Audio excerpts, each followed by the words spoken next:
by saying what I intend to do here. I mean, this paper proposes to approach the issue of translation challenges from training to profession in general, and training in translation in particular, from the end product side. I once approached that from the initial, that is the entry side, and now I'm looking at it from the exit side. More precisely, I intend to focus on the translator and his/her strategies and appreciate the underpinnings of such strategies. Where are they learned and how are they learned? This will in turn lead me to appreciate the contribution of school to the making of a translator.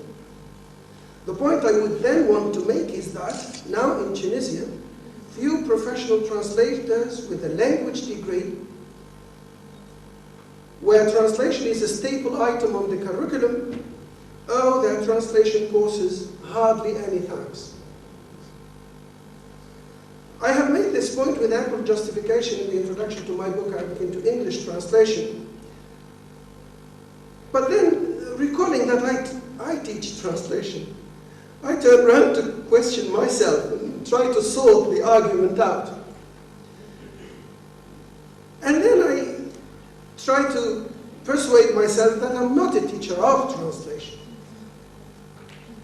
What I teach is a stance, an attitude, a curiosity of mind. I try to train in alertness to detail and resourcefulness, not only lexical but also intellectual. I try to combat the syndrome of cultural barrenness, which we're all familiar with. For what makes a poor translator is not so much a poor grasp over so-called translation techniques. Some would learn them by rote and fare the more mediocre for it, but more a paucity of culture and a laziness of the intellect. I seek to build awareness of a translator's liability. So I believe it is time we demystified this teaching, training agenda and revisited our priority order. What are then the translator's operational strategies that give the lie to the teaching, learning of techniques, insofar as they are self-driven, that their impact on performance is more self-willed, endogenous, than induced, exogenous, and that without them one cannot hope to be a professional translator? I shall content myself in this presentation with one key attribute of a translation graduate, which I would call awareness of liability, and four strategies as follows. Interlingual resourcefulness, 1. Resource collection, 2. Glossary building, 3.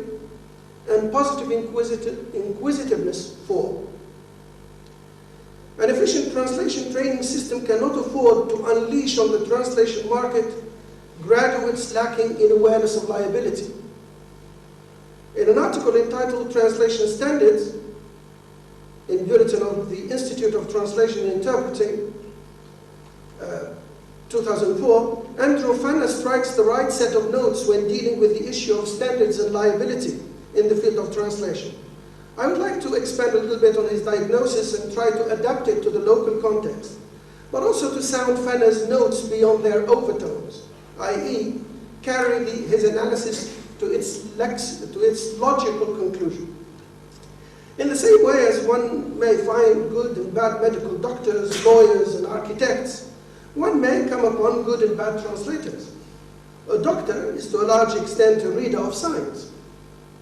He, she deconstructs an input and constructs an output. A bad doctor may fail on various levels: diagnosis, analysis, interpretation, treatment.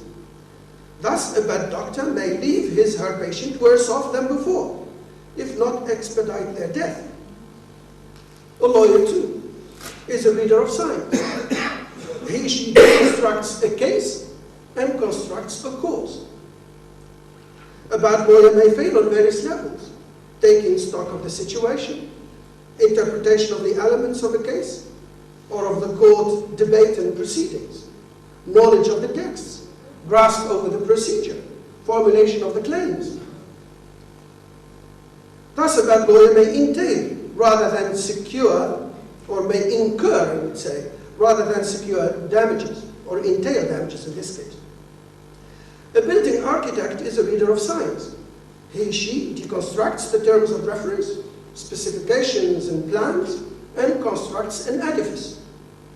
A bad architect may fail on various levels: gathering acquaintance of the site and its relevant features, interpretation of the requirements, design, execution, a word I hate, construction, building, I would say. Thus, a bad architect may be more destructive than a constructive agent. In his article above, Fenner refers to what he calls the bit of an architect, who builds a house which may then fall down. Similarly, we may call the one who fancies herself a doctor or a lawyer without actually being one, and who acts accordingly a bit of a doctor, a bit of a lawyer. Both will surely end up causing damage. A translator too may actually be a bit of a translator, and he, she too will surely end up causing no less serious damage than our old architect, doctor, or lawyer. Some people tend to argue that the risk is particularly great when the bit of a translator translates a technical, medical, or legal document, while it may be somewhat of secondary importance in other text types. But we all know, however, that the howler may be dreaded in all types of texts. Indeed, while in a medical text it may kill, in a political, religious, historical, geographical, or cultural text, it may range from sparking a diplomatic spat to as far as incepting a war. Andrew Fenner considers the malfeasance of the bit of a translator from a quasi-legal liability point of view, i.e., why, unlike in the case of a negligent architect, defective output doesn't give rise to any direct sanctions in law. It is important to note in passing here that the exercise of all the professions and crafts above, medicine, legal counsel, architecture, involves not only an aspect of reading, interpretation, or deconstruction, deconstruction in processing the inputs, but also an aspect of formulation, design, or reconstruction in producing the outputs. Indeed, all those who practice such professions and crafts both read and formulate, interpret and design, deconstruct and construct. But how would you feel if the doctor in charge of your body and soul, the space of a visit, were a bit of a doctor? Or if the lawyer in charge of your living or life, the space of a defense or a plea, were a bit of a lawyer? Or if the architect in charge of the construction of your dwelling or dream were a bit of an architect? Or to further dramatize, if the pilot in charge of your present and future, the space of a flight, were a bit of a pilot? Now consider along this line of argument the risk you run with one who is a bit of a translator. Can he, she kill? The answer is an emphatic yes. The ancillary and obvious questions are how and why. I will not indulge in this. I have actually a lot to say on liability, and I think our teaching should also include that liability. We do not give you, I'd say, just a license, or let's say a permit, and say, okay, now you go and drive, you go and translate. So an awareness of this is very important. Think, for example, of someone who translates for you, or who interprets for you as you apply for a visa. And say, is he really saying what I want to say? Or is he really hiding what I want to hide? Or she?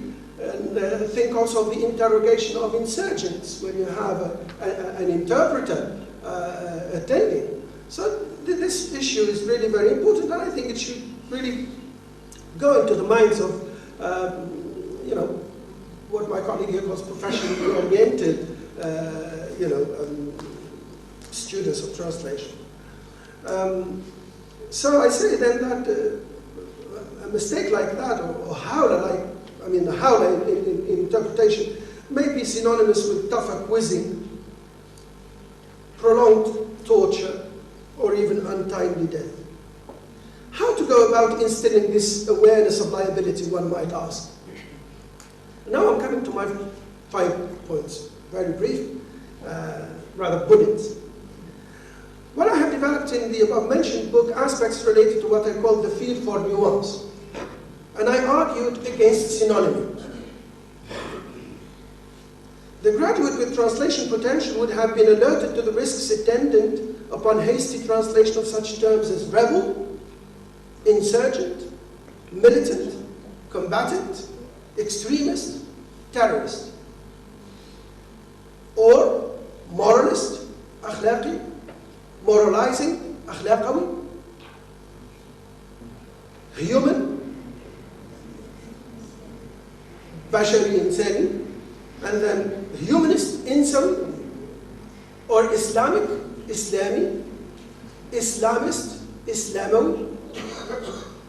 So, if you were to dedicate what I call a hair-splitting session, you take a session and you say, this is going to be hair-splitting. We are going to split hairs here, or split a hair, and say, you know, what's the nuance here and what's the nuance there? Then that, I think, is part of training in liability.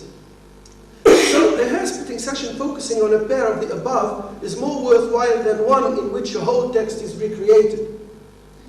An interesting question would be to sound the far-reaching implications of the translation of animal metaphor, for instance. In Animal Names Used in Addressing People in Serbian, 2 authors argue that while in Serbian the use of animal names in vocatives tends to be more invective and abusive than affectionate and positive, the use of diminutives, typically related to size, as when you say halilif instead of haluf or something, tends to express affection. Haluf, by the way, is big. But then when you use it in diminutive, well, but that's special for Tunisia. You wouldn't use it in the Gulf. You wouldn't say Tunisia. That's no. Okay. So a small ram. I mean, wouldn't mean ram. So tends to express affection and endearment, as in little cow or piglet. But note that in Arabic, French, and English, for instance, a cow, a bull, a mule, a pig, or a mouse will remain pejorative almost regardless of the littleness or of the smallness pre-modifying qualifier. Now, the four strategies very, very briefly. And Mr. Chair, how am I doing on time now? Okay, some 4 minutes, 5 minutes? Okay, thanks. So the first of the 4 strategies outlined above is what I have called interlingual resourcefulness. This consists in going by another familiar language as a proxy to the target language. So you use one familiar language and you go by proxy to the target language. Use it as a proxy. Thus, if the third language familiar to me is the French, I must be in a position to tap this language and harness it to my task of translating between English and Arabic. For instance, let us assume that I have to translate into English the Arabic zir nisa. I may look up the term zir and find that the entries do not include the phrase zir nisa. And the term nisa, and find that it doesn't include the subject of my search either. However, being familiar with the French phrase coureur de jupon, I would look under coureur and delay looking under jupon. Or otherwise, after that look under jupon, no pun intended, to finally get my womanizer. The dictionary gives you womanizer, and then you have your equivalent. But then you have used the proxy to get to it. What all this means is that the more one reads in other languages, the better one can handle the language of one's speciality. Thus, instilling among the learners a habit of reading in the languages familiar to them, French and to a lesser extent Italian for Tunisians, is one way of boosting not only speciality but also versatility. The second strategy relates to the collection, keeping, and sorting of files. Indeed, when a major event takes place in the world, it is immediately in the media. An interested following of media reports should help access a real-time concocted terminology, such as related to information society, WISIS, World Summit on the Information Society, for instance, climate change, financial crisis, breakout of a disease, etc.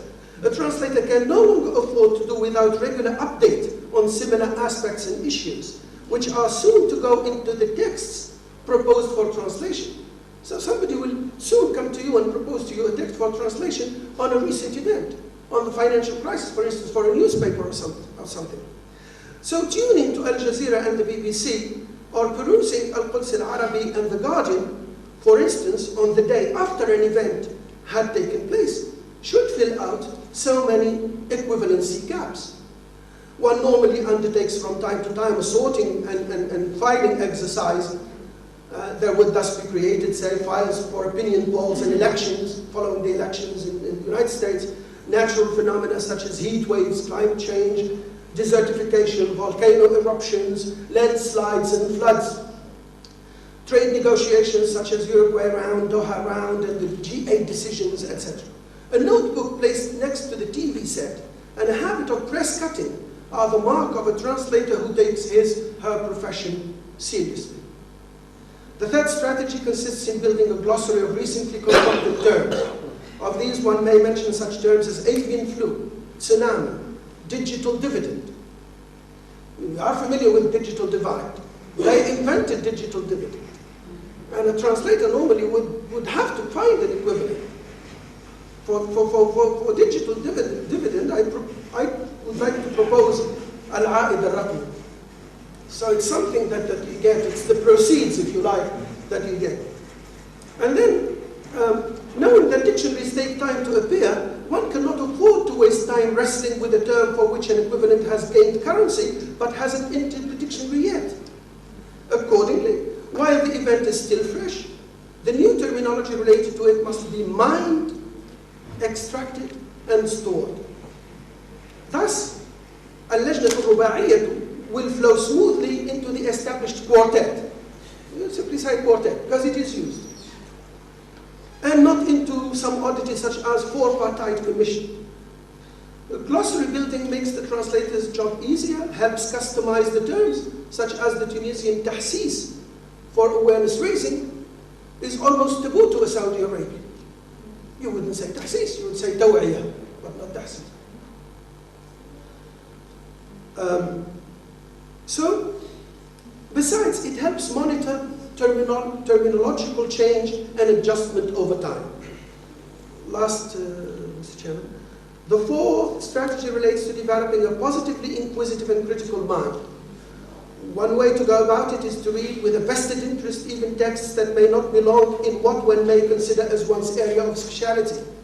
Indeed, Newmark's classification of language functions has by now gone defunct. Overlapping functions exist in all texts, and economic and financial terminology in particular has become markedly invasive. For example, the poet's use of amatory imagery in his sacred verse is more an asset than a liability, especially in the wake of globalization. Positive inquisitiveness, nurtured by voracious reading and tuning into the media, helps the translator adapt to shifts in functioning diction.